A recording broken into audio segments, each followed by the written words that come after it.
အားလုံးပဲမြတ်သက်သာတဲ့ဣရိယာပုများနဲ့တရားကိုယုတိလေးစားစွာနာကြားနိုင်ကြပါပြီဘုရားရှင်ကိုယ်တော်မြတ်ကြီးရဲ့အလိုဆန္ဒတော်သိပြီးဘုရားထားတော်မူခဲ့တဲ့ဓမ္မခန္ဓာတော်တွေကိုဆရာတင်ပြီးတော့ဘုရားရှင်ရဲ့ကိုယ်စားလှယ်တော်ဖြစ်နေထိုးထိုးထွင်းထွင်းခန္ဓာဉာဏ်ရောက်သစ္စာဆိုင်အောင်ဆုံးမသွားခဲ့တဲ့ကျေးဇူးတော်ရှင်အက္ခမဟာပန္တိတမောဂုတ်ဆရာတော်ဘုရားကြီးအစရှိသောဆရာတော်ဘုရားတို့ဤဥပနိတယကိုခံယူလျက်ဘောသန္တရာဆက်ဆက်ကအမိအဖဆွေမျိုးညီကိုမောင်နှမမတော်ဘူးသူမြည်သည်မရှိကြလေကုန်သောနကုလမာတာနကုလပိတာမိဟောင်းဖဟောင်းဆွေဟောင်းမျိုးဟောင်းအလုံးသောတရားနာပရိသတ်အပေါင်းသူတော်ကောင်းတို့အားဦးဇင်းများဉာဏ်မိသမျှပဋိစ္စသမုပ္ပါသစ္စာ၄ပါးမူတည်ထားပြီးတော့အထူးအဖြင့်ဟောကြားမဲ့တရားကခန္ဓာဝကတန်ယုတ်ပါဠိတော်၌လာရှိသောကိုယ်သာနာ၍စိတ်မနာစေနဲ့တရားတော်ဘာတရားတော်ပါလေနကုလပိတုဒါယကာကြီးကိုအကြောင်းပြုပြီးတော့ဟောတဲ့တရားပေါ့မြတ်စွာဘုရားနဲ့ဘဝပေါင်းများစွာဆွေမျိုးတော်ဆက်ခဲ့တဲ့တက္ကကြီးနကုလပိတုတက္ကကြီးအဲ့ဒီတက္ကကြီးကိုအကြောင်းပြုပြီးတော့မြတ်စွာဘုရားဟောတဲ့တရားဧကံသမယံဘဂဝါဘဂိတုဝိဟရတိသူတုမာရာဂိရေဘေဒကလာဝနေမိဂဒာယေဧကံသမယံခါရဝ၌ဘဂဝါဘုံတော်6ပါးသခင်ဘုရားရှင်ကိုယ်တော်မြတ်ကြီးသည်သူတုမာရာဂိရေသူတုမာရာဂိရမြို့၌မိဂဒာယေသားတို့အားဘေးမဲ့ဘေးရာဖြစ်သောဘေဒကလာဝဏိဘေဒကလာမြည်သောဘေဒကလာမြည်သောတောအုပ်၌ဝိဟရတိယပဋ္ဌလေးလီမြညီရွှင်ပြုံးတတိသုံးနေတော်မူခဲ့ပါပြီတတိ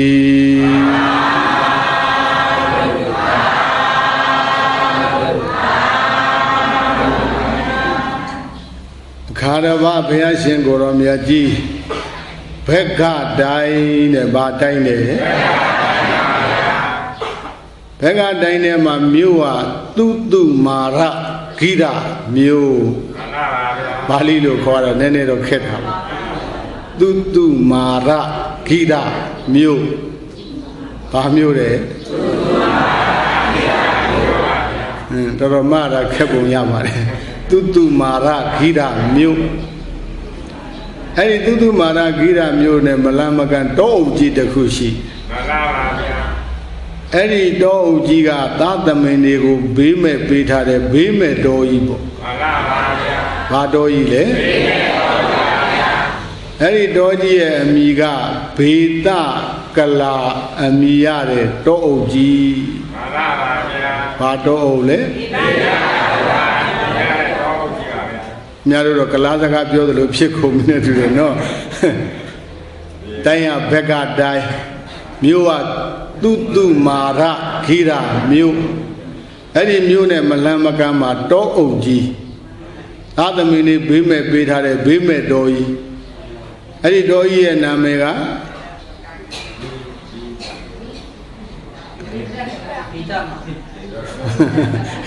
ဒုက္ခတော့ရောက်ပြီနဲ့ဘေဒကလာအမည်ရတဲ့တောအုပ်ကြီးနော်ဘေဒကလာအမည်ရတဲ့တောအုပ်ကြီးပါဠိလိုဆိုတော့ခင်ဗျားတို့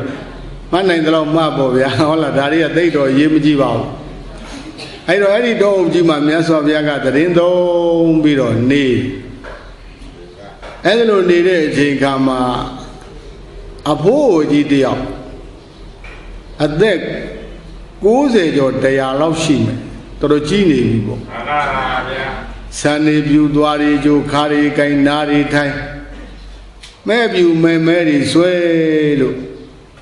Haji Gong Down Willie Tauka, don't know ye in it to Payasi. Ake Piro, your own lad. Another Lamadan Goma, for you ye. Atako Nakula Pidu Gahabadi. Yena Bagawa de Nuba Thengami, Uba Thenga made the wa. Bagondan Biwa did the wa Ika Mandan di. Ika Mandan ni they no ko Nakula Pidu Gahabadi, Bagondan Ida da Osa. Adako Dugana Dako. Yes, Wabia the King Goromiaji, Pega Dine, Tutu Mara Gira Mu. Peda Galamido do onai the Rendo no Muyaka Nagula Pidu Amishido Kahabati Tujue Apo Dayagajiti Yena Ajaya Naibagoa Bono Chauba the Kembaya Singoromiajidi Ati Shido Mui Dena to be at the Gengoromia, Shido Muya, Yato, Uba, Dengami, and Niasa Chinka Lee Uba Denga Medawa, and Niasa Chinka Biwe Pagawon Dambono Chauba, the Kembaya Singoromia Jigo Abiwa did the Walon you this Washi Kuywe Eka Mandan, the Leo Baswado, the Adakuna, Nidiri, Tiny Lee. Eka Mandan de Leo Baswadon, Nia de Kunai, need they no court I need be do. Nagula Pidang Habati, Nagula Pidu, Amiyade, Apo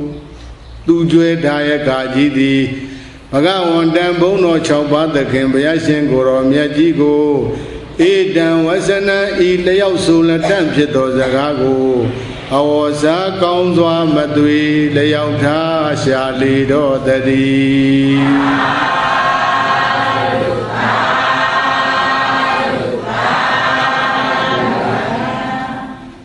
Yashingoromia Beka Dine Tutu Mara Gira Mu Nima Shire Peta Galamido to Oma the Rendo Muleo Sambioro Mure Chinka And there you were goes your day allow she a poji, Sambu Duajo Kakai Natai. Maybe you may marry sway below Hajia Gong down Willie Tauka. The best only that a compound below do. P. Piao Pujin no, Piane Madria Rajabi. Paya to be that Tawaka, Dangaro, Simia, Dimacumia, Rajavi. Take Pujan and Payao. Piao, they Pujan, Kajaro, the Karama, Bedu, don't know ye the Ake Bido, Payashia. Ake Bido, do Yaula. Yaula, Payagoromia, Dine, Leduio, Adaya, Homoma Bound at the Beckley, Pacomo, Piancha. Down Willie, do Willie talk, down Willie, be that cha, Bido, Piacoromia Jigo, Chili Valley, though Bido. Yes, I have the Coromia Jigo, you this one, Chimo, she cool. She go Bido, there, Leoba. A beach of Bakino de Yatakuma, Tai Bido, Yasaviago, another point, to Dauman Shad. Ha, mother me, Bandi. Hamadami Bandi, Zaino, Hodo, Mahalago. Wayo and nobody, Adagadi, Wayo and nobody, Adura Gayo, Bakanatingo, to show the Gali, the Nabukong. Hamadami Bandi, Zaino, Hodo, Mahalago, Adagato, Wayo and nobody, Adura Gayo, Bakanatingo. Ani bono chausun ragugo ne bizono mudo umya swabaya. Hambaya de Verodi, say no, O me, you will nevadi myaswabaya. Malava bono jiro mudo myaswabaya, the biro that is jiro. Kanaguji, O me, you will biro nevabi payade. Say no, O mendi at the mipchi. Hodo, are you happy in the G and Nevabi Payade? တဲ့90ကျော်100ဆိုတော့ကြီးပြီပေါ့မဟာလည်းကိုအသက်အဖြစ်လည်းပဲကြီးရင်နေပါပြီဖေဟာမှန်ပါပါဗျာအရွက်ကလည်းစံပြူသွားကြိုခါကိုင်းနာထိုင်ဆိုတော့တော်တော်အိုပြီပေါ့ဟုတ်ပါပြီဗျာဘယင်းနေတွေတွန်းဟာလာလက်ပြင်းနေများကြအကျော်ကြီးတွေကအပြိုင်မြိုင်ပေါ်ပြီးတော့အယိုးပေါ်အရေးတင်ပေါ့အရွယ်အဖြစ်လည်းကြီးရင်နေပါပြီဗျာအသက်ကလည်းပဲ90ကျော်100ဆိုတော့တပည့်တော်ကြီးနေပါပြီဗျာတဲ့မျက်စိလည်းမကောင်းတော့ဘူးဗျာနားလည်းမကောင်းတော့ဘူးဗျာမေတော်ကြီးတွေလျှောက်သလိုနေမှာပေါ့ဗျာဟင်ရှင်မကြီးတက်ကြီးလားမကောင်းဘူးဗျာမျက်စိတွေကလည်းမကောင်းနားတွေကလည်းမကောင်းသွားတွေကလည်းမကောင်းခါးတွေကလည်းဒူးပါရောမကောင်းဘူးမကောင်းတဲ့ခန္ဓာကြီးရထားတာမကောင်းတာပဲဖြစ်မှာပေါ့ဟုတ်လားဘယ်သူခန္ဓာကောင်းတယ်လို့ရှိတယ်လေမရှိပါဘူးမရှိပါဘူးအဲ့ဒါတကာကြီးရလျှောက်တယ်တဲ့သနာတဖွဲ့အာနိဘုံတော်6ဆုံးတကူကုန်းနဲ့ပြည့်စုံတော်မူသောအိုမြတ်စွာဘုရားဟံဘုရားတပည့်တော်သည်စိန်တော်အိုမင်းယိုယွင်းသည်အသမိဖြစ်နေပါပြီဘုရားဟုတ်တော့အရွယ်အဖြစ်ကြီးရင်နေသည်အသမိဖြစ်ပါ၏ဘုရားမဟာလည်းကိုအရွယ်အဖြစ်ကြီးရင်နေသည်အသမိဖြစ်ပါ၏ဘုရားအတ္တကတောအချိန်3မျိုးသို့ရောက်သည်အသမိဖြစ်ပါ၏ဘုရားအချိန်3မျိုးရောက်ပြီတဲ့မှန်ပါဗျာဟုတ်ရဲ့လားမှန်ပါဗျာနေထွက်ချိန်မွန်းတဲ့ချိန်နေဝင်ချိန်အချိန်ဘယ်နှမျိုး3မျိုးပါဗျာဟာဒီလေနေထွက်ချိန်အချိန်3မျိုးသို့ရောက်ပြီဆိုတာနေဝင်ကနီးဖြစ်နေပြီပြောတာမှန်ပါဗျာနေဝင်ချိန်ရောက်ပြီမှန်ပါဟုတ်ရဲ့လားနေဝင်ရင်ဘာဖြစ်ရတော့တဏီကွယ်သေးနေသို့တခကူမေလျောကသေးဘူးထင်ပါနဲ့နေကွယ်ရာအချိန်များရင်ဖြင့်သေနေရွာတစ်ချိန်သွားပါလိမ့်တာမရဘူးဘယ်သူတားလို့ရဘာနဲ့တားလို့ရဇာနဲ့တားလို့ရသလားဟုတ်တားလို့ရအနေထိုင်နဲ့တားလို့ရရှေးတွေဝါတွေနဲ့တားလို့ရတကူဇံဘိန်ကျင်နေနဲ့တားလို့ရမရပါသူ့လမ်းစဉ်တိုင်းသူလျှောက်မှန်ပါပါဗျာ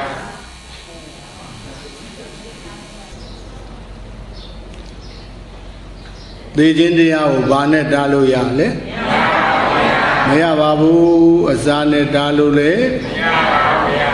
အဝိနဲ့တားလို့လေမရပါဘူးဗျာအနေထိုင်နဲ့တားလို့လေမရပါဘူးဗျာဆေးတွေဝါးတွေနဲ့တားလို့လေမရပါဘူးဗျာတကူဇံဘိန်ရှင်တွေနဲ့တားလို့လေမရပါဘူးဗျာမရပါဘူးတဲ့ဒကာကြီးတွေဒကာမကြီးတွေသေခြင်းရောက်ရင်သေတာပဲမှန်ပါပါဗျာ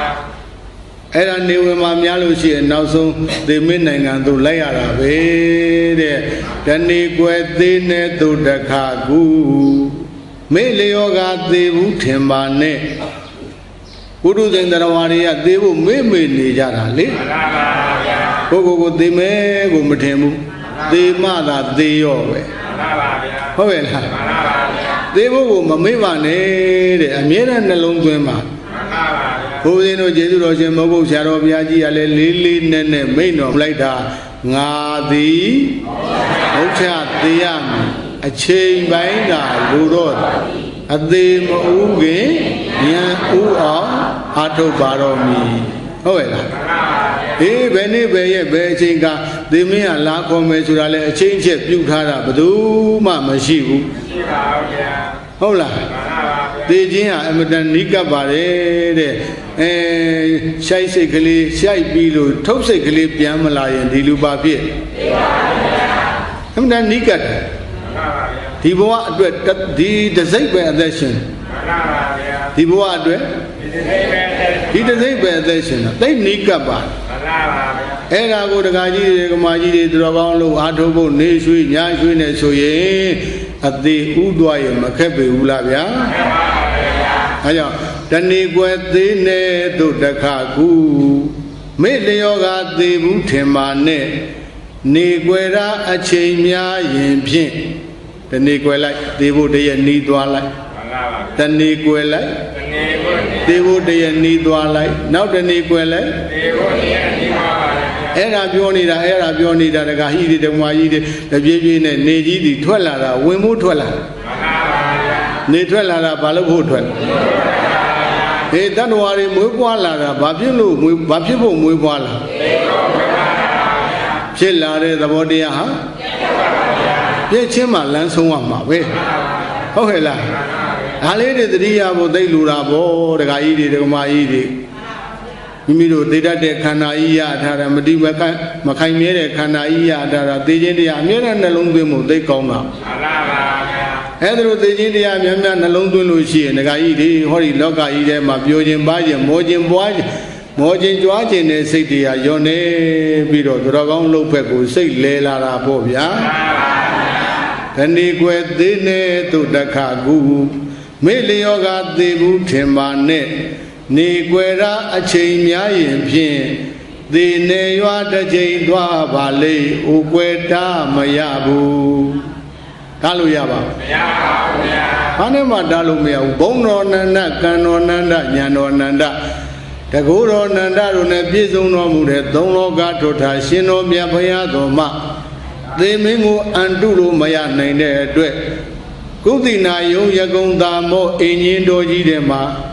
မန္လာမင်းတို့ဤဥယျင်ပေးဆုံးတို့ဤအကြခင်းထားသောယရဏရွှေညောင်ဆောင်တဲ့လျောင်းဆက်ပြောမိန်ငိမ့်ရနိဗ္ဗာန်ဝင်ဆံတော်မူရပါသည်မှန်ပါပါ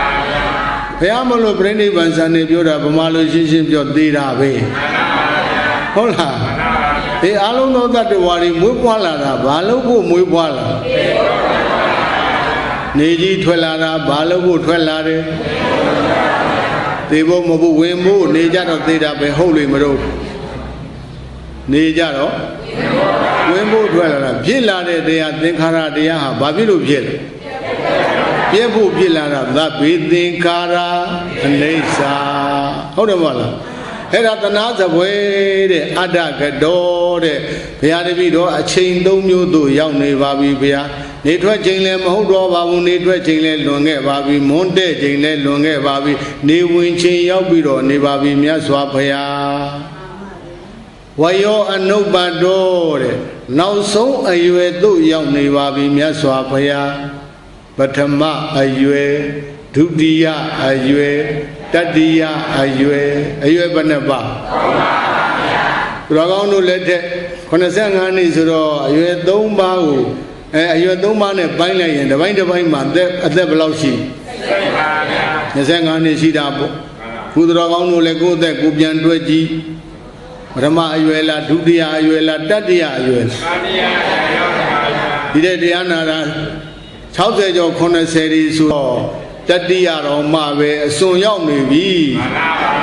ဟုတ်လားတတိယတော်မှဘယ်လောက်ရောက်85နှစ်တန်းမှလူဖြစ်တယ်ဆိုတော့အခုအသက်က80ဆိုတော့နောက်ဘယ်နှစ်နှစ်ကျန်တော့မြန်မြန်လုပ်ကြလေဟုတ်လားမြန်လုပ်ကြအဲ့ဒါတကကြီးတွေတော်မကြီးတွေကသားငယ်သမီးငယ်ပစ္စည်းငယ်အိုးငယ်အိမ်ငယ်နဲ့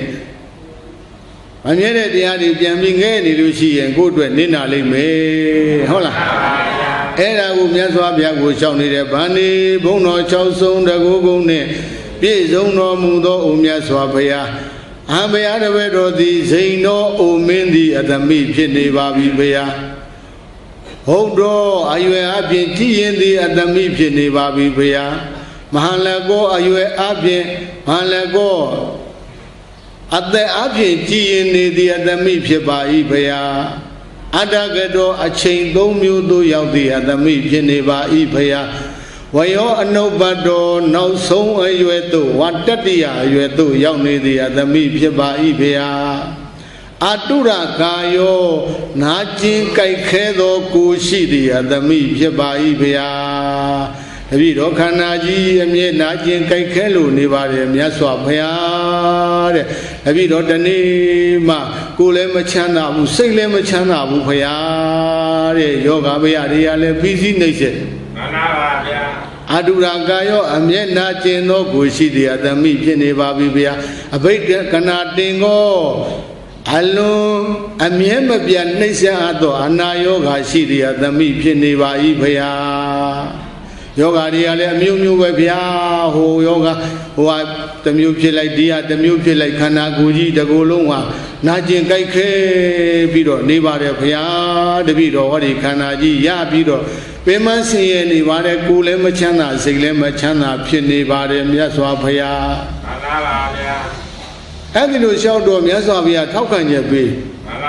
Ewa Midanga Habadi, Ewa Midanga Habadi. The Gaji Biora, they manave. Yasavia, the Gaji Biora, they manave, Habadi, O Dudwe Diagaji, Edan to the Gadi, E won't think Biora, Lundiama, Mala Babi. Habadi, O Diagaji, Edan to the Gadi, E won't think Biora, Lundiama, Mankan Lababi. The Gaji Biora, they mana. Hori Kanaji, Ana Kanaji, Kanaji Vale, Ana Kanaji the Gaji, Badu Kanawe Pipi, Amira Najini Kanaji, Amira Babile. I am Yaswabiaga Dikana,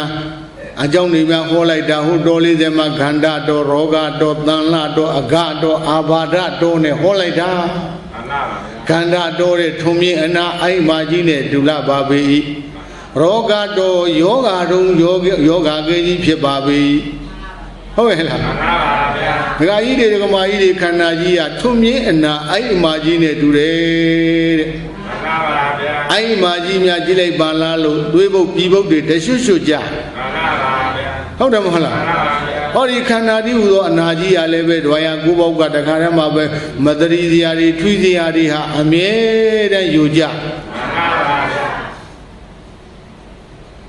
Oh, Yubanana Dirimago Poyahore Yamia, Adura, Adu Saint Budem Badana, the Mobdea, Ogarandam, Bagarandam, Balana, Vibatidam, Adura, Amia, Sina Chilisido. Adu say messenger tado, Uday above a deep shadow. Adura Adu say Puday Padanandi the Mudaya, Ogaranda, Begaranda, Ogaranda, a Tedwararuma, Payway Layande, Antwelea Shido,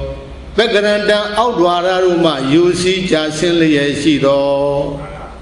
Tedwarari Aleve, Messi Aleve, Yachidi Twajalo. The Jida of Busur Habo. Hola, hey, Nale, Nabajiri, Twaja, Nakawale, Nachiri, Twaja, Dwagale, Tachiri, Aishairi, Majaulaja. I go on dead or about the Kanago, the Golom, Winnie, Bombay, Galeve, the Karaguru, Yadi, Yasu, Tweety, and the Atwella later. Go now, go Makane on Madridia, Twizia, the Twella. He cannot disout Hagare, Gown in a disout Harala, a body a door in a disout. Those that Nagotali, I request a bihone and Jaipid Wauma. Hola, a outwara body allergy, Jangari, Agolong, Guaya, Goboga, Madridia, Twidia, Gomjan. Anaji, Duebo people, the Shushu Jadalo, Hori Kanadi, Udo, Tommy and I Magiale, Madridia, Twidia, Duebo people, Dure, and Messinji, Ago, no, the Shushu, Yojani, Mola. Eh, they Mama de Gaji, Dikanaji, Anaji, Roga do, Yoga, Dom Yoga, Geji. However, Hana go to go long, Yane, Sini, Jiba, Samyama, Chibia down, Chibiama, Samya down. Samishi, Samine, Batete, Yoga Museum, Akola Mave, Samin Jurado, Samin Nidado, Samin Jaunado, Samin Chudado, Amio Bobia. Hold on, Pola. Have you these Samine Batete, Yoga, Lara, the Tachashilu, Ladala, Samin Shilu, Ladala. Have you some men the billion yoga? How do you some men the billion yoga? Auna and Nesela, Unosura Mishula. Uno she, Uno ne Batete yoga, a Kona Uma. Ashilo Lavale. Have you Uno the billion bare? ခန္ဓာကိုယ်ကြီးတကူလုံးယောဂတုံးကြီးမျက်စိရှိရင်မျက်စိနဲ့ပတ်သက်တဲ့ယောဂတွေမလာဘူးလားလာအောင်ပါအဲ့ဒါမျိုးစုံပေါ်ပေါ်ရတခါကြီးတွေဒကမာကြီးတွေခင်ဗျားတို့ခုခေတ်ပြောဆိုနေကြတာမျက်စိယောဂတွေအဆုံးလို့ပဲ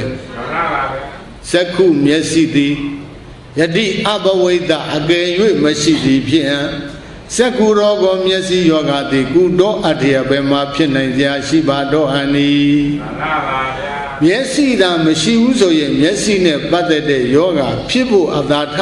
အမိတော်တတ်เสียမရှိပါဘူးဗျာမျက်စိရှိလို့မျက်စိနဲ့ပတ်သက်တဲ့ယောဂတွေမလာဘူးလားလာပါဘူးဗျာအဲကြောင့်မျက်စိဒီပင်လျင်ယောဂနာရှိရင်လည်းနားနဲ့ပတ်သက်တဲ့ယောဂနှာခေါင်းရှိရင်နှာခေါင်းနဲ့ပတ်သက်တဲ့ယောဂသွားရှိရင်သွားနဲ့ပတ်သက်တဲ့ယောဂရှာရှိရင်ရှာနဲ့ပတ်သက်တဲ့ယောဂလေချောင်းရှိရင်လေချောင်းနဲ့ပတ်သက်တဲ့ယောဂတဲ့နားနှာခေါင်းလေချောင်းဆေးရုံကိုသွားလေ့လာပါမှန်ပါပါဗျာယောဂမှာစုံလို့ပဲမှန်ပါပါဗျာအကောင်းပိုင်းလေးပဲရှိပါသေးတယ်အောက်ပိုင်းနဲ့ဆင်းလိုက်အဆုံးရှိရင်အဆုံးနဲ့ပတ်သက်တဲ့ယောဂတွေမလာဘူးလားမှန်ပါပါဗျာအသေးရှိရင်အသေးယောဂမှန်ပါပါဗျာနှလုံးရှိရင်နှလုံးယောဂမှန်ပါပါဗျာကြောက်ကရှိရင်ကြောက်ကယောဂမှန်ပါပါဗျာဥရှိရင်ဥယောဂမှန်ပါပါဗျာအစာရင်ရှိရင်အစာရင်ယောဂမှန်ပါပါဗျာဟိုးခြေပြားတိအောင်သွားလိုက်တကူလုံးအချစရာမရှိအောင်ယောဂပြည့်နေပါဗျာဒါကြောင့်တခါကြီးတဲ့တခါကြီးပြောတာသိမ့်မှန်တယ်ဟောဒီခန္ဓာကြီးကယောဂတုံးယောဂပဲကြီးတဲ့ဧဝမေတံဂဟပတိဧဝမေတံဂဟပတိဂဟပတိဩသူရွယ်ဒါယကကြီးဧတံထိုစကားသည်ဧဝံသင်ပြောတဲ့အတိုင်းမှန်လားပါပြီမှန်ပါပါဗျာခန္ဓာရှိရင်အနာရှိတယ်မှန်ပါပါဗျာတဏိခန္ဓာရှိရင်ယောဂရှိတယ်မှန်ပါပါဗျာခန္ဓာသည်ပင်လျင်ယောဂယောဂတဲ့ဧဝမေတံဂဟပတိဂဟပတိဩသူကျွေဒါယကာကြီးဧတံထိုစကားသည်ဧဝံသင်ပြောတဲ့အတိုင်းမှန်လားပါပြီဒကာကြီးကပြောတဲ့အာတုရကာယောနာကျင်ကြိုက်ခဲသောကိုရှိသည်အဘိခဏတင်ကောအမြဲမပြတ်နှိမ့်ဆရာသောယောဂရှိသည်အတမိဖြစ်နေပါ၏ဘုရားလို့မှန်ပါဗျာနကုလပိတုဒကာကြီးကလျှောက်လိုက်တော့မြတ်စွာဘုရားဟုတ်တယ်ဒကာကြီးခန္ဓာကြီးကယောဂတုံးယောဂခဲကြီးမှန်ပါဗျာအေးဒါပေမဲ့လို့မသိမိုင်မဲတဲ့လူပြိန်းလူအလူနာတွေကြတော့ခန္ဓာကြီးရထားပါရဲ့သားနဲ့ငါမယောဂမရှိဘူးလို့ပြောတတ်ကြသည်မှန်ပါဗျာခန္ဓာတိဟူသောယောဂလုံးယောဂကကြီးရထားပါရဲ့သားနဲ့ဘယ်နဲ့လဲပြမိတ်ဆွေကြီးနေကောင်းရဲ့လားဖြေလေအဲ့ဒါဆိုလို့ရှိရင်ခင်ဗျားတို့အဲ့ဒါမိုက်တဲ့ပုဂ္ဂိုလ်တဲ့ဟုတ်ရဲ့အဲ့ဒါဘာလားတဲ့လူမိုက်တဲ့ကိုမှအနာယောဂပြည့်နဲ့နေတဲ့ခန္ဓာကြီးရထားပါရဲ့သားနဲ့ငါမှအနာမရှိဘူးအနာကင်းတယ်လို့ပြောတယ်ဆိုတာဟာမိုက်လို့တော်၎င်းကန်းလို့တော်၎င်းဖြစ်ရမယ်ဟုတ်တော့မလားခင်ဗျားတို့နားလည်တဲ့စကားနဲ့ပြောအယူတော်၎င်းအကန်းတော်၎င်းဖြစ်ရမယ်တဲ့မြတ်စွာဘုရားကဒီတော့မှသေချာဟောတယ်အဲ့တော့ယောဂီတို့ကအပြောအနေနဲ့တော့ပြောခြင်းလဲပြောပေါ့ဗျာဉာဏ်နဲ့ကတော့ဟောခန္ဓာရယောဂရှိတာပဲလို့ဒီလိုသိထားပါဟုတ်ရဲ့လားခန္ဓာသည်ပင်လျင်ဗါတဲ့ယောဂတဲ့ယောဂတဲ့ခန္ဓာသည်ပင်လျင်ဗါတဲ့ယောဂပါ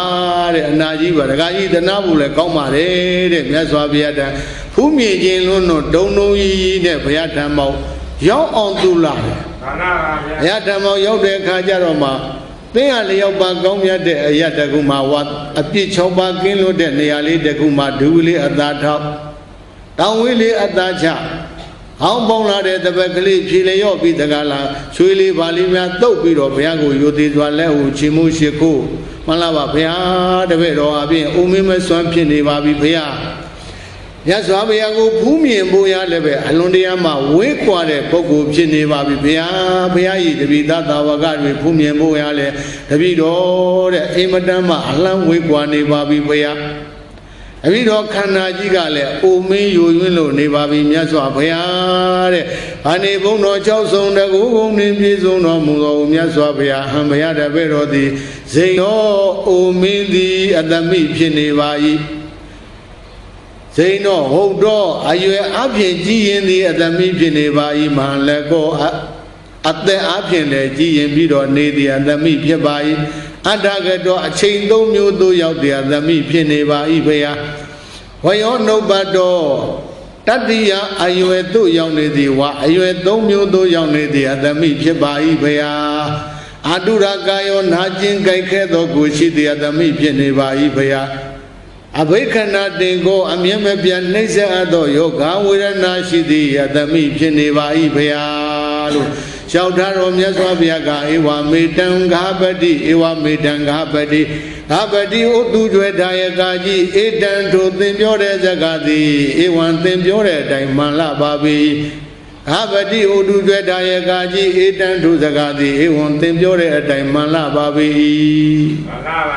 Hanajiga, Naji the Gaji, that Abimelo Putu Zendrawari, Nyane, Masini Nine, Gajaro, Anakanaji, Yashi, Tava Yedan, Nama, Anakinelo, Pio Nijade, the Gaji, Eddie Boguha, Ayudo, Lagom Gano, Lagom Pia, Vime. Edilo Nabe Nanyado Leve, Kanaguji Nabe Nanyado Leve, the Gaji Simana on Nidaya Me. Kanaguji Nabe Nanyado Le Adura Gayada, made the door sit down and Aduram, Bawai the D. That's what we are holding there. Adura Gayada made the door sit down and Aduram, Bawai the D. Kabadi Odu Dayagaji, Dindi, Megadi, Adura Gayada, Najin Gaikedo, Gushidi, the Dopia Bado Lebe. Menga isai dan sediga anaku anadu dan najin kai kamu masidi bawai tadi peladan. Habadi tujuh daya gaji, gaji khana guji najin nawadi sai manasi ne. Hoi lah. Khana guwaro pinguwa ana gaji ya manajin le. Nama be. Yogi now Lulu Maya, Mana Lulu Maya. Yoga Piwanani Seiko Mana on Loino Ya. However, Yogo Mana on Gulu Yabu Seiko Mana on Lomesoye Yari. And I am Yasaviaga Yalu, Rai Kuna in the Seminazi. Gugaya Nabinale, Manzwa Sida Manala, Maayogi Mia. Hovila Gugaya Nabinale, Manzwa Sida Manala, Maayogi Mia. Hovino Hanagoji Romana, Lulu Miabudu, Bingo, the Wawa, Goga, Anaji baby. Any Kuna Mugu, John Bubido, Sayman, Nada Badi. Say Babi Dada?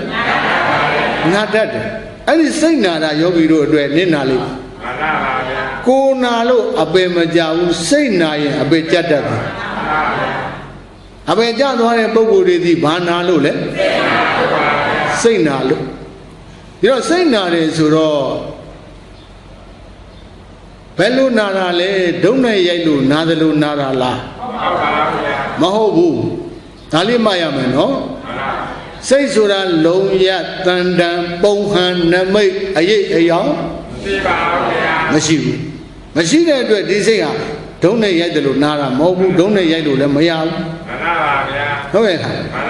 Have you seen Nada Sura, Belule? Say Nada Belule Sura Kajaro, and Zadinia Maro, that's what we are, a gem home. Hotwala, Diniama, a gem home, they will not jama. Di Abudia, Payadiana, Bilushi, Dushanari Budrazi, Duama. Duama, say Nara, Belule Sura, Senari Budraga, Tassimbi Homa. Okay, that's what we are, Divoju, a ginger name, Holite. Adura Gayada, made the door Satan Anaturam, Bawai 30. Habadi Odu Dayagaji, Detini Mengadi, Adura Gayada, Najin Gaikero Gushidi, the Topia Bado Leve. Menga is Satan Sadiga, Anaturam, Anna. Anaturan Najin Kaikemu Mashidi Boydati Piladan Idi Ewo Ido Edi Ewo Ido Dedin the Edi Ewo Ido Taki Daban Jai Radi Kona Yinabdi Simonazine Kona Binanyadol Simona on the Gaijima Kona Binanyadole Simona Erago, Yamalu Yam Libero, Koda Nayu, Simonazine. Hola. That's what we are like that. Durulino, Melule, Koda Nayu, Simona. Malino Zoino, Atura, Kayatam, with the door, Satan, Naturam, Boy the D. Kabadi, Oduja Dayagaji, Dindi. Mingadi Atura Gayata Najin Kaikedo Gushidi, the Dopia Lebe, Minga E. Satan, Sadiga, Anatura Najin Kaikemu Mashidi, Boy the D. Piladan, Idi Ewo Ido Tekita Banjai. Hello, Jimale. Hello, Yamalo Duru Jini, Luin Yoro, Koda Nayu, Simonari, Melude. Edilo whole light dot, a car at the Kajima, Mianali, who swing the water thila. Where the Nazia take on my Kaji, the Gale Jibile, Payama, Antaya, Goya, Mishisha, Payanelli, a Pitogera Buabongaya, Tayanida, Pitogera Buabongaya, a Potogera Buabongaya, Uli Dogera Buabongaya, Dilu Buabongaya, Gaya, Dolara, Amiaji. I don't pay a two bomb made that when chicken and the washi, two other payaboma, Ginuliza, Zeka, Abishi. But we want the Niwadina, Bisobana, Hidinawa. Ewo Dazaya Bima, Obalanwa, Yatodagi. Boko de Onediawa. Ama Swimadom, you must have penny. Made that when it's John Donjesi. Hola, John Bonache. Don't you see it? Bobi Wadani Wadina, Bisobana, Hidinawa, Ewo Danzaya de Pima, Obalanwa, Yatodagi. Oh, yeah. Adunebu, Jesus Soundlin, made that thing, Yidni Jabama. Adunebu, Jesus Soundlin, made that thing, Yidni Jabama. Kunakatago, Yamaka like. Adunebu, like Soji Baya, Jesus Soundlin, made that thing, Yidni Jabama, Adunebu, Jesus Soundlin, made that thing, Yidni Jabama. You know.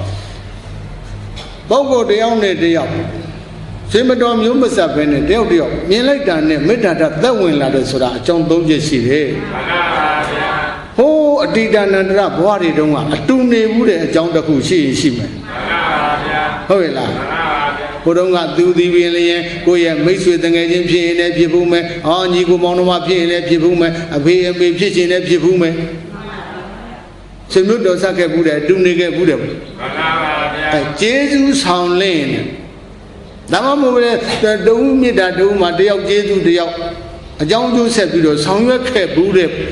a young sheep. Hold on.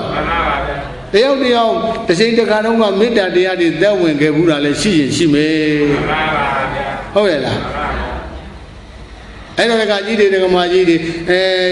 Jena, the bit of Jali, the Winter. I Jali and one was in the Karajivo Martini, the Jali or talking with John Don Jesse. The Jali, the Mijigo, Miara, John Dokushi. Yevo Miara, Nevo Miara, John Don Jesse. Eh, the Longa Male, that was the owner do chicken bounties and Yisra. Eh, the only day of what they go out, do nigga, Buddha, John and she may. And the idea of Jesus and Jesus that see them who in left him. And the idea of made that when Bido and made that the idea of Lagulu says and Bido chicken that when I let him. အဲကြောင့်အတူနေဘူးကျေးဇူးဆောင်လင့်မေတ္တာသစ်ရေနှင့်ကြပမာတဲ့အခုငကုလပိတုဒကာကြီးနဲ့မြတ်စွာဘုရားဟာဘွာပေါင်းများစွာအဖေတော်ခဲ့တာ900အဖိုးတော်ခဲ့တာ900ဦးလေးတော်ခဲ့တာ900အဘတွေတော်ခဲ့တာ900အဲ့ဒါလိုပေါ့မှန်ပါပါဗျာဟောဒီများကြီးအဲ့ဒါလို900နဲ့ဖြစ်လာခဲ့တဲ့အတွက်ကြောင့်ဘုရားကလည်းမြည်မြည်ချင်းဒီဘိုးကြီးကောင်မှာကရုဏာတော်မေတ္တာတော်သက်ဝင်တယ်မှန်ပါပါဘုန်းကြီးကလည်းဘုရားကိုပူးကျင်လုံးစဉ်းစားကြည့်ပါဦးအိုကြီးအိုမနဲ့အဝေးကြီးကနေပြီးတော့လာခဲ့ရမှန်ပါပါမောကြီးပန်းကြီးနဲ့လေမှန်ပါပါအဲဒီတော့မြတ်စွာဘုရားကလည်းပဲမေတ္တာကရုဏာကြီးမားစွာဖြင့်ဟောလိုက်တာဒကာကြီးကိုတခါတည်းမှာပဲချော့မောပြီးတော့အမောပြေအောင်များတခါတည်းမှာပဲနှုတ်ဆက်စကားလေးများပြောပြီးတော့ဒကာကြီးအမောလေးလည်းပြေစိတ်ကလေးလည်းကြည်လင်လဲလာတဲ့အခါကျတော့အတုရကာယတမေတ္တောစိတ်တံအနာတုရံဘဝိတ္တိမြန်မာလိုတူလေးပြောတော့ကိုယ်သာနာ၍အဲ့ဒီလိုလဲဟောလိုက်ပြီးတော့တခါတည်းမှာပဲဂါပတိသူတွေဒါရဲ့ကာကြီးလေတခါတည်းမျက်နာလေးမှာကြီးရွှင်လင်းပြီးတော့ပြုံပြုံနဲ့သွားမရှိဘူးမှန်ပါဗျာတပုံးလေးနဲ့ပြုံလုံးနေတာမှန်ပါဗျာတခါတည်းမှာမြတ်စွာဘုရားကိုလက်ဦးတကြီးနဲ့အာရပိုင်းရရိုသေစွာလက်ဦးချီမိုးရှိကိုလက်ရည်ပါ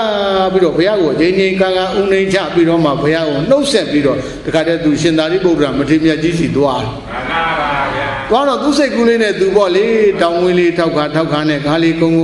နဲ့အဲ့ဒါခေါင်းပေါင်းလေးနဲ့ခါနဲ့တောင်ဝင်းလေးထောက်ပြုံလေးသွားတော့ရှင်သာရိပုတ္တရာမထေရမြတ်ကြီးကတခါကြီးလာတာပြန်လှမ်းပြီးတော့ကြည့်လိုက်တယ်မှန်ပါဗျာကြည့်နေတော့တခါကြီးထူးပါတယ်ဒီခါကြီးအရင်နဲ့မတူဘူးပေါ့ဟိုးတခါကြီးပြုံးလာကြီးလားဘယ်မပြုံးပဲနေပါမလဲကိုတော့တခါကြီးကလေမှန်ပါဗျာဧကန္နာတော့သားတော်ဘုရားစီရတရားသူတွေနာခဲ့ရပြီထင်တယ်ကိုတော်ရဲ့သားတော်ဘုရားခမဲတော်ကြီးတွေ့ဘယ်မဟောပဲနေပါမလဲဟောတာပေါ့မှန်ပါဗျာအဲ့ဒါသူမြတ်စွာဘုရားတန်သွားတဲ့အကြောင်းလေးတွေမြတ်စွာဘုရားနဲ့တွေ့ဆုံတဲ့စကားလေးပြောတာလေးတွေမြတ်စွာဘုရားဟောလိုက်တဲ့တရားလေးတွေပေါ့ဒီတော့မြတ်စွာဘုရားသားတော်ဘုရားကတရားဟောလိုက်တယ်ဆိုတော့ဒကာကြီးဘာတရားများဟောခဲ့တော့ဟောလိုက်တော့သူကပြန်ပြောပြတယ်အတုရကာယတမေတ္တောစိတ်တံအနာတုရံဘဝိတ္တိကိုယ်သာနာ၍အဲ့ဒီတရားဟောလိုက်တာကိုတော်ရဲ့တဲ့ကောင်းပါလားဒကာကြီးရဲ့ဒီတော့မေးသမ်းမရသေးဘူးဒကာကြီးကိုနာတယ်ဆိုတာဘာပြောတာလဲစိတ်နာတယ်ဆိုတာဟောဘာပြောတာလဲဆိုတော့ဒကာကြီးကဖြေစရာမရှိတော့ဘူးသူကဒကာကြီးတွေဒကာမကြီးတွေလို့ပေါ့ခင်ဗျားတို့လည်းဒကာတလေတရားနာကောင်းတာဘာကောင်းတာလဲလို့မေးတော့ပြောစရာမရှိဘူးအခုလည်းအဘိုးကြီးဘာဖြစ်သွားလဲပြောစရာမြေကောင်းတယ်ဆိုတော့ဒကာကြီးဘာကောင်းတာလဲကိုနာတယ်ဆိုတာဘာတုံးစိတ်နာတယ်ဆိုတာဘာတုံးလို့ရှင်သာရိပုတ္တရာမထေရမြတ်ကြီးကရှောက်တော့အရှင်ဘေးဒကာကြီးမြတ်စွာဘုရားအကျယ်အားဖြင့်ဟောကြားဖို့ဒကာကြီးမလျှောက်ခဲ့ဘူးလားအဲ့ဒါတော့မလျှောက်ခဲ့မိဘူးဒကာကိုတော်ရေဘာလျှောက်เสียရှိတယ်ကိုတော်ကိုသားကြီးစီကပြန်လာသားငယ်စီရောက်မှာပဲသားငယ်တာဝန်ပေါ့သူကပြောကောင်းတယ်ကိုကြီးရလေသားငယ်စီရောက်မှာတော့ဒါသားငယ်ဆင်းဆက်ပြီးတော့ဟောယုံပေါ့ရှင်သာရိပုတ္တရာကြီးကဒကာကြီးကိုကြီးညို့ပါတယ်လေးစားပါတယ်ဟုတ်လားဒကာကြီးကလေရှင်သာဒီဟန်တော်တွေနဲ့လည်းပဲအမှန်တန်ရင်းနှီးချစ်ခင်နေသူတော်ကောင်းကြီးဆိုတော့ရှင်သာရိပုတ္တရာမထေရကြီးကဒကာကြီးအသက်ကလည်းကြီးတော့တနာတယ်ဟုတ်လားခိုင်းဒီလိုဆိုရင်ဒကာကြီးဒကာကြီးရှောင်းမှာတော့ဟောရတာပေါ့ကဲဒီလိုဆိုကောင်းစွာနာကြလို့ဟုတ်လားကိုနာတယ်ဆိုတာတခြားမဟုတ်ပါဘူးဒကာကြီးဒကာကြီးမှာအခုခန္ဓာဘယ်နှပါးရတာပဋိစ္စသမုပ္ပါဇယဟာကြည့်မယ်ခန္ဓာဘယ်နှပါးတိကွယ်မှာလားနှိကွယ်မှာလားနှိကွယ်မှာရထားတဲ့ခန္ဓာ၅ပါးပြောကြသမှာဆိုတော့ဝိညာဉ်နာယုအာလာယနာဟတ္တဝေဒနာဒါကသုတ်တန်ဒီပဋိစ္စသမုပ္ပါဒိနဲ့ပြောတာအဘိဓမ္မာနည်းနဲ့ပြောပါအောင်ဆိုတော့ယူပေခန္ဓာဝေဒနေခန္ဓာဉာဏ်ခန္ဓာသိခါရေခန္ဓာဝိညာဉ်နဲ့ခန္ဓာခန္ဓာဘယ်နှပါသူဒီတဲ့တရားနာနေတာပုဂ္ဂိုလ်တ attva တွေလားခန္ဓာ၅ပါးတွေခ ယောက်ျားမိန်းမတွေလားခန္ဓာ၅ပါးတွေခန္ဓာ၅ပါးတွေပါအေးခန္ဓာ၅ပါးတွေရှိပင်ရှိ냐တော့လဲပဲအတုတဝါပုထုဇနောပညာရှိသူတော်ကောင်းတွေနဲ့လည်းမပေါင်းဘူးပညာရှိသူတော်ကောင်းတို့လည်းမမီဝဲဘူးမစိကပ်ဘူးပညာရှိသူတော်ကောင်းတို့ကိုမပေါင်းသေးမမီဝဲမစိကပ်တော့ပညာရှိသူတော်ကောင်းတရားတွေကိုဘယ်နဲ့လဲမနာရဘူးမနာရတော့သူမှအသိဉာဏ်ဘုဒ္ဓသူတော်ကောင်းတရားနဲ့ဆက်တဲ့အသိဉာဏ်ဘုဒ္ဓတွေသူမရအဲ့ဒါအတုတဝါအကြမ်းမြင်ဘုဒ္ဓမရှိဘူးဟုတ်တယ်မဟုတ်လားအကြမ်းမြင်ဘုဒ္ဓမရှိဘူးဒီပုဂ္ဂိုလ်အဲ့ဒီလိုအကြမ်းမြင်ဘုဒ္ဓမရှိတဲ့ပုထုဇဉ်ပုဂ္ဂိုလ်ဟာကိုယ်ရှိတာခန္ဓာ၅ပါးမှန်ပါဗျာရုပ်ဝေဒနာသင်ညာသင်္ခါရလို့ခေါ်တဲ့ခန္ဓာ၅ပါးရှိအဲ့ဒါကိုရူပံအတ္တတောသမနုပတ္တိရုပ်ဟာငါပဲတဏှာဒိဋ္ဌိနဲ့ဆွဲပလိုက်မှန်ပါဗျာဘာနဲ့ဆွဲပလိုက်တဏှာဒိဋ္ဌိနဲ့ရုပ်ဟာငါပဲငါရုပ်ရုပ်ဟာငါပဲငါဟာရုပ်ပဲငါမှရုပ်ရှိတယ်ရုပ်မှငါရှိတယ်ပေါ့လေဟုတ်တယ်မဟုတ်လားတခါတည်းမှာပဲနေကိုရုပ်ပေါ်မှာငါကိုငါဥစ္စာလို့တခါတည်းအစွဲကြီးဆွဲပလိုက်မှန်ပါဗျာ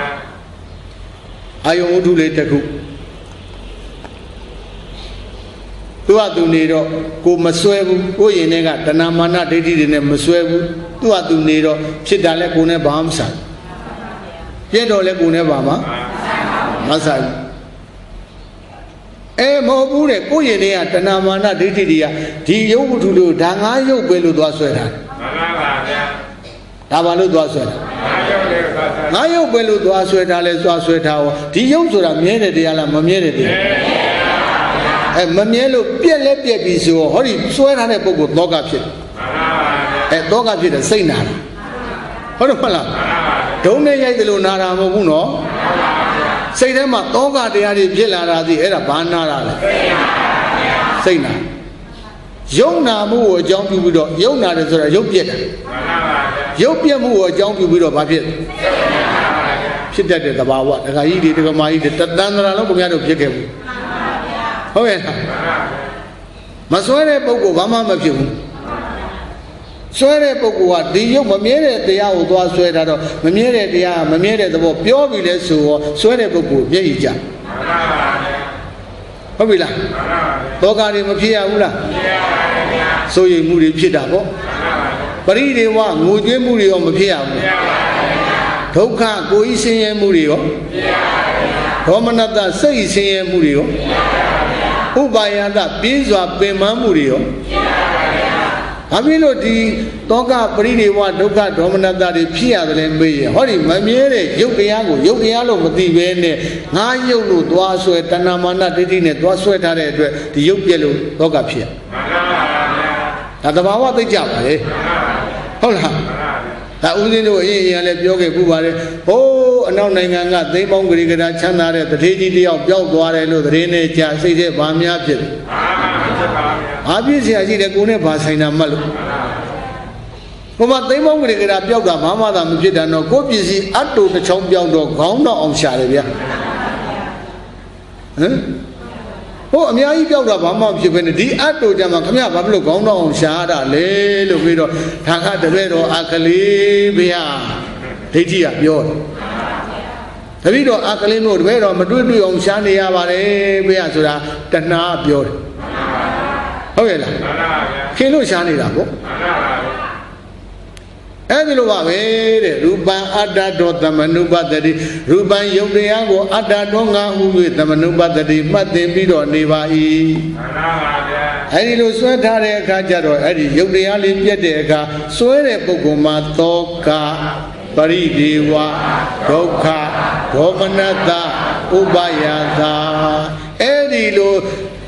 သောကအစရှိတဲ့တရားတွေဖြစ်တာဒကာကြီးစိတ်နာတာဒကာကြီးရဲ့ခန္ဓာကိုယ်ကြီးပြည့်ချင်းပြည့်ပါစေကိုယ်စိတ်ကစွဲမထားရင်မနာဘူးအကြမ်းမြင်ဘုဒ္ဓမရှိတဲ့အတုဒဝါပုထုဇနောဆိုတဲ့ပုဂ္ဂိုလ်တွေကတဏမာနဒိဋ္ဌိတွေနဲ့စွဲထားတဲ့အတွက်ကြောင့်ပြည့်တဲ့အခါကျတော့သောကပရိဒေဝဒုက္ခဒေါမနတဥပါယတဆိုတဲ့စိတ်တွေနာရတယ်မှန်ပါဗျာ ဒီတရားတွေနဲ့နေပြီးသေးရင်တခါကြီးတွေတော့မှကြီးတယ်နော်ဘယ်လေးပါကြတတ်တယ်ဟုတ်ပြီလားကြတတ်တယ်ယောဂဝေဒနာတွေဆွဲကပ်လာတဲ့အခါမှာလည်းပဲစိတ်ထဲမှာပင်မဆင်းရဲပြီးတော့ငါဖြစ်မှဖြစ်ရလေးချင်းငါဖြစ်မှဖြစ်ရလေးချင်းငါဒီတောင်မှကြော်ပါတော့မလားနဲ့စိတ်ထဲမှာယုံနာမှုကိုအကြောင်းပြုပြီးတော့စိတ်တွေနားနေတရားသဘောနဲ့မဆင်ခြင်နိုင်ဟုတ်ရဲ့လားအဲ့တို့တူပဲတဲ့ဝေဒနာအတ္တတော်သမနုပတ္တိဝေဒနာခန္ဓာပေါ်မှာလည်းပဲတဏမာနဒိဋ္ဌိတွေနဲ့မဆွဲဘူးလားသင်ညာအတ္တတော်သမနုပတ္တိသင်ရဲ့ခန္ဓာပေါ်မှာလည်းမဆွဲဘူးလားသင်္ခါရေအတ္တတော်သမနုပတ္တိသင်္ခါရခန္ဓာတွေပေါ်မှာလည်းမဆွဲဘူးလားဝိညာဏအတ္တတော်သမနုပတ္တိတဲ့ဝိညာဉ်နဲ့ခန္ဓာပေါ်မှာလည်းတဏမာနဒိဋ္ဌိတွေနဲ့မဆွဲဘူးလားဆွဲထားတဲ့အတွက်ကြောင့်အဲ့ဒီရုပ်ဝေဒနာသင်ညာသင်္ခါရဝိညာဏလို့ခေါ်တဲ့ခန္ဓာ၅ပါးပြတ်တဲ့အခါကြလို့ရှိရင်တဲ့ဆွဲတဲ့ပုဂ္ဂိုလ်သောကမဖြစ်ရဘူးလားမဖြစ်ပါဘူးသောကစိုးရိမ်မှုတွေမဖြစ်ရဘူးလားပရိဒေဝငိုကြွေးမှုတွေမဖြစ်ရဘူးလားဒုက္ခကိုယ်ကြီးဆင်းရဲခြင်းတွေမဖြစ်ရဘူးလားဒေါမနတစိတ်ဆင်းရဲခြင်းတွေမဖြစ်ရဘူးလားဥပါယတပြင်းစွာပင်ပန်းမှုတွေမဖြစ်ရဘူးအဲ့ဒါတခြားနာရလားစိတ်နာလားအေးစိတ်နာလားယုံနာမှုကိုအစွဲပြုပြီးတော့ဘာနာလားအဲ့ဒါကကြီးတွေဒကမာကြီးတွေယုံနာရင်နာပါစေစိတ်မနာစေနဲ့ဟုတ်ပြီလားယုံနာရင်နာပါစေသုတ္တဝအရိယသာဝကောတယ်အခုသူတော်ကောင်းတို့လိုပဲအရိယာသူတော်ကောင်းတွေနဲ့ပေါင်းသင်းတယ်မိဝဲတယ်စိကတ်တယ်ပညာရှိသူတော်ကောင်းတွေကိုပေါင်းသင်းတယ်မိဝဲတယ်စိကတ်တယ်သူတော်ဆရာကောင်းသမားကောင်းတွေကိုပေါင်းသင်းတယ်မိဝဲတယ်စိကတ်တယ်မှန်ပါဗျာအဲဒီလိုပေါင်းသင်းမိဝဲစိကတ်တဲ့အခါကျတော့အခုလိုသူတော်ကောင်းတရားတွေမနာရဘူးလားနာရတဲ့အခါကျတော့ယောက်ျားမိန်းမပုဂ္ဂိုလ်တ attva ဆိုတာအပြောသာရှိပါတယ်ဟုတ်တယ်မလားမှန်ပါဗျာသဘောကခန္ဓာ၅ပါးသဘောကဘာလဲယူပဲခန္ဓာဝေဒနာခန္ဓာသင်ညေခန္ဓာသင်္ခါရခန္ဓာဝိညာဉ်နဲ့ခန္ဓာခန္ဓာဘယ်နှပါအချင်းချုပ်လိုက်ရင်ဘာနဲ့ပါရုပ်တရားကအကြောင်းတရားဘယ်နှပါကြောင့်ဖြစ်သူ့အကြောင်းကြောင့်သူ့ကျိုးဖြစ်တယ်ကိုယ်နဲ့ပါဆိုင်လေအဲ့ဒါငါပစ္စည်းတို့သွားလို့တော့ပါမလားမတော်ပါဘူးဒိဋ္ဌိနဲ့သွားပြီးတော့ဒါငါရုပ်ပဲလို့သွားဆွဲရင်လွဲတော်မှာပေါ့ဟုတ်တယ်မဟုတ်လားနံတရားကလည်းအကြောင်းတရားဘယ်နှပါးကြောင့်ဖြစ်အာယုန်ဒွါရတိဟုသောအကြောင်းတရားနှစ်ပါးကြောင့်နံတရားလေးတွေဖြစ်ရတယ်ဒါဖြင့်သူ့အကြောင်းကြောင့်သူ့ကျိုးဖြစ်တယ်အဲ့ဒါငါနံလို့သွားဆွဲလို့ရပါမလားမရပါဘူးတခါကြီးတွေတော်မကြီးတွေဖြစ်တုံးကလည်းသူ့အကြောင်းကြောင့်သူ့ကျိုးဖြစ်တာပြည့်ရင်လည်းသူ့အကြောင်းပြည့်ရင်ကိုယ်နဲ့ပါဆိုင်မဆိုင်ပါဘူးဟုတ်တယ်မဟုတ်လားသူ့အကြောင်းကြောင့်သူ့ကျိုးဖြစ်တဲ့ယုံနံဓမ္မသင်္ခါရတရားတွေယုတ်ဟာငါလားမဟုတ်ပါဘူးယုတ်ဟာယုတ်ပေါ့ဝေဒနာဟောငါလားတရားလားဝေဒနာပဲလားပညာသင်္ခါရဝိညာဏတွေကလည်းငါလားဟုတ်ပါဘူးဝိညာဉ်ဟလားပညာသင်္ခါရဝိညာဏတရားတွေပါအချင်းချုံလိုက်ရင်ခန္ဓာ၅ပါးစလုံးဟာယုံနဲ့နံဘာနဲ့ပါလဲယုံနဲ့နံသာရှိပါတယ်ငါပုဂ္ဂိုလ်ငါသူတစ်ပါးယောက်ျားမိန်းမပုဂ္ဂိုလ်တ attva မရှိပါဘူးလို့သိတော့ဒိဋ္ဌိဆွဲပြုတ်တဲ့ဘာဆွဲပြုတ်ဒိဋ္ဌိဆွဲပြုတ်တယ်ဘာဒိဋ္ဌိဆွဲလဲမေးတော့သက်ကာယဒိဋ္ဌိဆွဲဘာဆွဲလဲဒီယုံနာဉာဏ်နဲ့ကြည့်ပြန်တော့ယုတ်ကလည်းဖြစ်ပြီးတော့နံကလည်းဖြစ်ပြီးတော့အပြင်ဖြစ်တာမြင်ဥစ္စေတာဒိဋ္ဌိရှင်းမယ်ဖြစ်တာမြင်ဖြစ်တဲ့သင်္ခါရတရားလည်းဒီတန်းခိုင်မြဲနေမှာလားပြက်မှာပြက်သွားတာမြင်ခိုင်နေမြဲတယ်လို့ယူထားတဲ့သတ္တရာဒိဋ္ဌိမစင်ဘူးလားဆင်သွားဆင်းတော့တခါကြီးတွေမာကြီးတွေငါကိုငါဟာငါဥစ္စာဘာမှမဟုတ်ဘူးရုပ်ဟာရုပ်ပဲနာဟာနာပဲဟုတ်တယ်မဟုတ်လားရုပ်ဟာနာရုပ်တို့နာတို့ရဲ့သဘာဝဘာလဲဖြစ်ပြီးရင်ပြက်ဖြစ်ပြီးပြက်တဲ့သဘောလေးကိုဉာဏ်လေးနဲ့ကိုယ်ကကြည့်လိုက်တော့ရုပ်ကြည့်တော့လဲတခြားတွေ့မှလားဖြစ်ပြက် Nanji or let the Chadu Malapibia. I mean, young Nan Pibia by this. Meaning Yanga. People Matanazo, Manazo, Dati, where they built Wanaga. Oh, the Nazo Manazo, Dati, where they built Dualu. Oh, the Yodi Pietole, Doka, Bridiwa, Doka, Domanada, Ubayata, Mapide Niaga. Ibama Doga, let me see. Bridiwale, Tokale, Domanadale, Ubayadale. I'm a sheet of Simonaro. Then a neighbor yelled at the say the guy did Gamai, say Nalula, say Manalu. Say Manalu, say go, say go, wait, Abobia. What a hola. Say lay yoga, she didn't know. Say Hale yoga, Mishula, she and say Chana,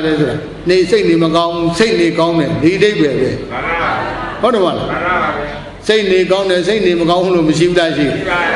See, they say they say any of the money that say and say Nimagong. Oh, say the Jilini, the Shulani, the one that needed say Nikong. I don't know.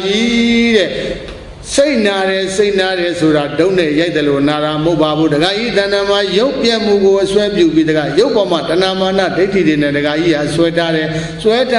any Yopia de Gajar, the Gaji, Toka, Pridiwa, Toka, Domanada, Ubaya, that with Piare, every day I will Pieta, the William, say Nare, look, Hovadi.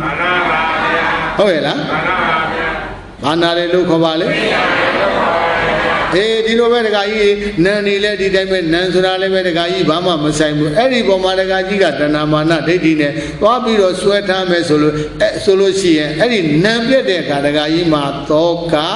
Baridiwa, Roka, Romanada, Ubaya, that we pay a valime. Hobila. And as a logic, the guy did on my edit, I say Nabi. Say Nai. Piso Banle, Siye, Dandarale, Siye. Piso Bamale, Sichana Uzura, Sierra. Now Dandarale, the Doga Bridiwa, Doga Dominata, Ubayada, the Yarine, Sudibjaki, Tilondoy, Neban La Beliva, and Dandarale Sierra. Piso Banle, Dandarale, Anna Lule. I don't say now, Bulomule to the guy, Eddie. Kanangava Boma, Dana Mana de Dine, Masoene. Hoela, Anamana de Dine, Masoene, Masoe Bolomle, any Kanangava Boma, Niandi, Miro, Pipia, Shu. Hoela, Kanangava Pipia, Badesa, Shure Nyanga, swear at the Adi Diraga. Say Manarenia Yodwaraga. I'm a desatimi neighbor. I don't know. They say Nare Zura, don't they? The Lunara Mubabu, and Gajiga Kanangava, Yunan Nababu, Matanamana, they did in Edwabido, Swenny Tare, Gajaro, Eri Kanaji, Popian Jeside, Kamaragaji, Toka, Bridiwa, Toka, Domanada, Ubaya, that's what they are with Pita, who say Nare, Lukovadi. However, every same Manazi Nezuro, Bello Loamle, Hanangava, Yuna Nababoma, Namana, they did in a Maswani Bene, Yuna Nama, the Kanadiadi, Pibia Dashu Azumale Hanangava, Yuna Naba, Pibia Badesa Shure Nyanga Swani that they are Diraga. Say Manare Yodwaraga Eri Madagaji, one Dalaita, to Daro Jiriga Dugo, Tayane Jesu like Bala, the Diadi Habi, the Teso Maya, the Adi Bala. Hoela, other Teso Maya, the Adi way, Ludagaji, the Karama, Senari Buddha, Matimia Jule, a Jane Kaga, Unecha, Biro. Pyong, Indri, Chile, Swapin, Mimi, the Atanato, the Gaji, Pianjua, Baba, Hoela, Eddie, the Gaji, the Gumaji, Dogo, Matuabuga, Hideyama, Kodana, Saymana. How the Mala? Hello, Kodana, စိတ်မနာကိုယ်သာနာ၍စိတ်မနာအောင်ဘယ်လိုလုပ်ရမလဲခန္ဓာ၅ပါးယုံနာနှစ်ပါးပေါ်မှာတဏမာနဒိဋ္ဌိတွေနဲ့မစွန့်ကြည့်ပဲနဲ့ယုံနာဓမ္မသင်္ခါရတရားတွေရဲ့ဖြစ်ပျက်တွေကိုဉာဏ်နဲ့မရှုအောင်လားရှုရမှာရှုလိုက်လို့ရှိရင်ဒီပေါ်မှာစွန့်ကြည့်နေတဲ့တရားတွေမသိဘူးလားသိသွားမှာသိရင်စိတ်နာမာလားမနာတော့ဘူးလားစိတ်ချမ်းသာရင်ကိုယ်ရောမချမ်းသာဘူးလားချမ်းသာစိတ်ချမ်းသာရင်ကိုယ်ပါချမ်းသာသွားတယ်ဟုတ်တယ်မဟုတ်လားဒါကြောင့်ခန္ဓာ၅ပါးယုံနာနှစ်ပါးဖြစ်ပျက်ကဘာသစ္စာရှုတဲ့ဉာဏ်ကဒီပေါ်မှာညှိတွေ့တတ်တဲ့တရားတွေသိသွားတာကစိတ်မနာတဲ့နေရာရောက်သွားတာကသစ္စာလေးပါးသိမြင်နိဗ္ဗာန်ဝင်နိုင်တဲ့အထိကြိုးစားပွားများအားထုတ်ကြပါလို့တိုက်တွန်းရင်းနဲ့သာဓုကိုတို့ကြပါအောင်စို့